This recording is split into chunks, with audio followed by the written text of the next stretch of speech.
Alright, so good afternoon all of you. Good afternoon, sir. तो आज basically ये exam के 20 टाइम पर इस सेशन को लेकर आने का मेन मोटिव है कि अभी जितने भी स्टूडेंट्स के 10th 12th के और भी अभी जूनियर स्टूडेंट्स के एग्जाम चालू हो चुके हैं।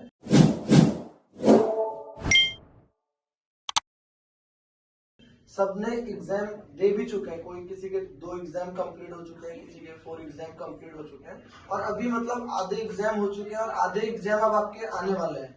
अब इस दौरान एक बहुत इंपॉर्टेंट बात जो मैं आप सभी स्टूडेंट्स के साथ शेयर करना चाहता हूँ शॉर्ट वीडियो के थ्रू, कि पहली बात तो जब आप साल में जब इस बोर्ड एग्जाम के लिए या अपने फाइनल एग्जाम के लिए जो एक सीरियसनेस रहती है आपके अंदर, वो शुरुआत के 1-2 एग्जाम्स के बाद आपकी सीरियसनेस धीरे धीरे खत्म होने लगती है। रीजन क्योंकि एग्जाम्स जितने हमें डिफिकल्ट लगते हैं या जितना हम उसके बारे में बहुत कंसर्न रखते हो, 1-2 पेपर होने के बाद हमारी वो जो गलत धारणा है वो खत्म हो जाती है और हम फिर से वही मतलब लेट इट भी कर देते हैं एग्जाम्स को। उससे फर्क ये पड़ता है कि जो बाकी बचे हुए एग्जाम्स हैं उसमें आप उतना अच्छा परफॉर्मेंस नहीं कर पाते, सबसे पहली बात। दूसरी उससे भी ज्यादा इंपॉर्टेंट एक बात क्या है कि जब अभी आपने 1-2 एग्जाम दे के आ चुके हैं और आजकल तो एग्जाम्स के तुरंत बाद आपको उसकी आंसर की मिल जाती है, आपको पता भी चल जाता है, घर आके आप देखते हैं।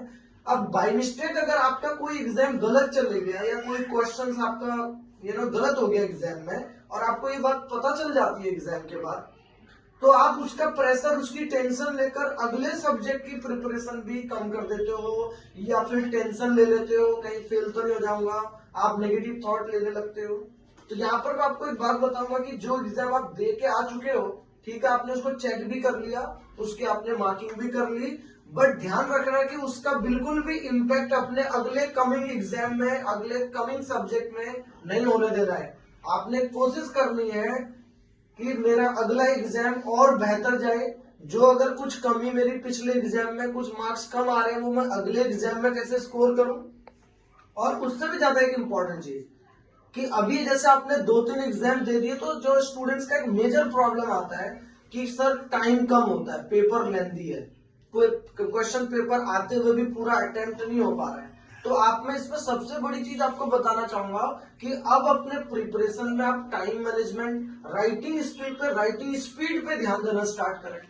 और एक चीज आपको क्लियर हो चुकी है कि अगर कोई भी बच्चा सीरियस होके अपने सिलेबस को, जो भी आपका कवर्ड सिलेबस है, उसको सही तरीके से लुकआउट करके जाता है तो एग्जाम पेपर डिफिकल्ट नहीं होता है। आज की डेट में मैंने देखा स्टूडेंट का रिव्यूज, बहुत सारे स्टूडेंट्स का रिव्यूज लेने के बाद कि स्टूडेंट्स को क्वेश्चन पेपर डिफिकल्ट नहीं लग रहा है, बशर्ते क्वेश्चन पेपर छूट जा रहा है, आते हुए भी नहीं करके आ पा रहा, पेपर लेंथी लग रहा है। रीजन की आजकल स्टूडेंट्स का राइटिंग स्किल और राइटिंग स्पीड दोनों ही बहुत कमजोर होता है, वीक होता है।